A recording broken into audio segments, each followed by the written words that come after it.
Let's discuss this further now with Sherwin, Bryce-Pease, SABC News correspondent. Sherwin, good evening. Thank you so much for your time. Really do appreciate it. Busy day in the White House.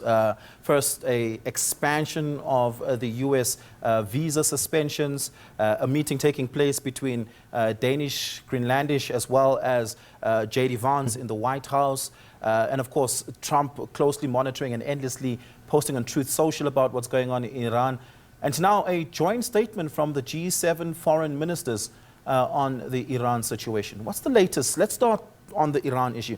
What's the latest that you can tell us about coming out of the White House pertaining to Iran, following, of course, the withdrawal of their troops from certain Middle Eastern bases?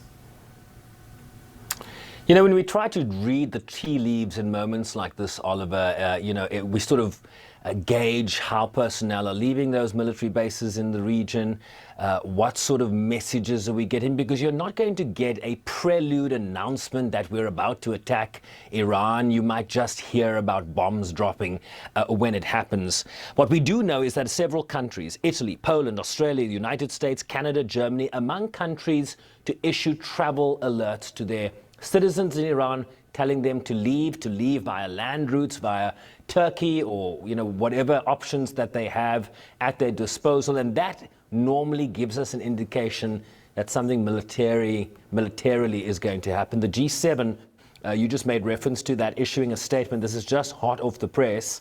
So you're getting it probably first here on SABC News. I'll just read you a little bit of what that statement says, Oliver. We strongly oppose the intensification of the Iranian authorities' brutal repression of the Iranian people who have been bravely voicing legitimate aspirations for a better life, dignity and freedom since the end of December 2025. We're deeply alarmed at the high level of reported deaths and injuries. We condemn the deliberate use of violence and the killing of protesters, arbitrary detention and intimidation tactics by security forces against demonstrators. We urge the Iranian authorities to exercise full restraint, refrain from violence, to uphold human rights and fundamental freedoms of Iranian citizens.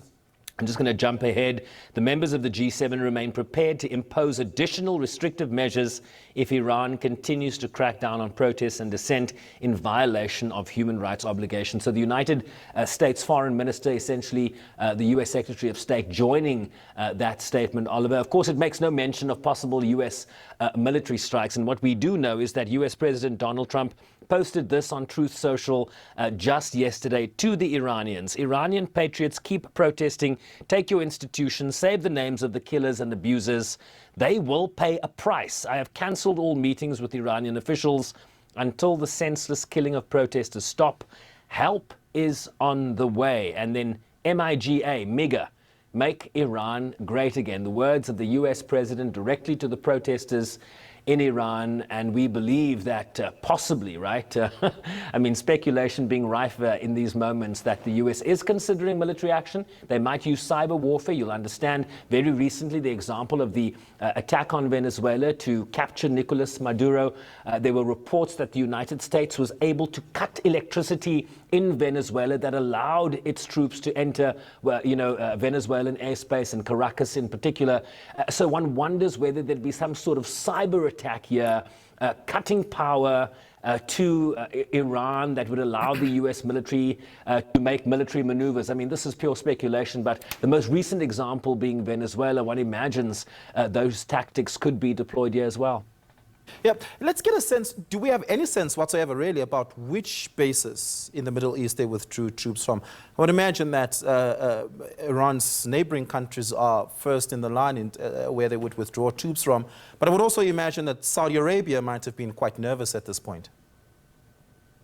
Well, as we're reporting, the Gulf nations led by Saudi Arabia have been mediating in a sense here, have been lobbying the United States not to take military action because their concern is that the oil tankers moving through that very narrow Strait of Hormuz that essentially separates your Qatars and Saudis from, Iran could then become a volatile region targeted by the Iranians were the United States to attack here. The Iranians, as we well know, right, based on its participation, their not participation in Navy drills in South Africa, has a quite formidable navy that operates in that area and seeks to control maneuvers and movement through the Strait of Hormuz. So the big concern is what this military escalation, potential military escalation, could do to oil markets, particularly as it relates to the navigation through the Strait of Hormuz.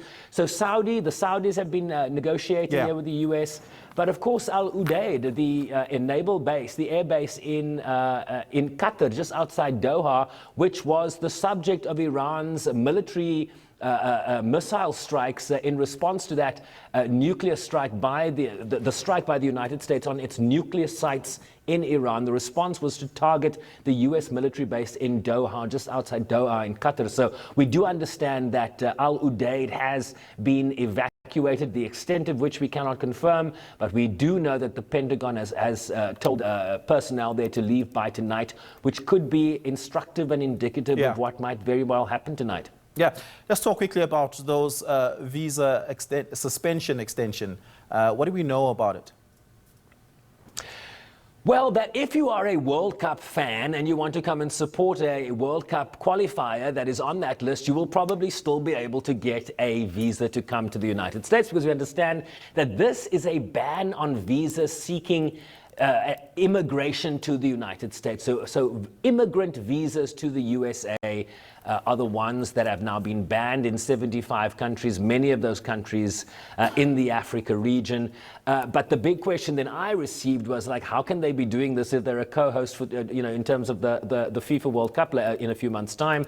And the clarification we got is that this is not for non-immigrant visas, and it's not for business visas and tourist visas. So those will still be processed. I mean, it's really muddied the waters in a sense. There's a lot of confusion, particularly given the timing of all of this. But as we know, there has been a massive immigration crackdown in the United States. You see how the immigration and customs enforcement officials, the protests that are happening here in the United States. I mean, we talk about protests in Iran. There are protest domestic issues that the White House and the president here are grappling with. But if you want to come to the World Cup and your team or your country is on that list, you will probably still be allowed in.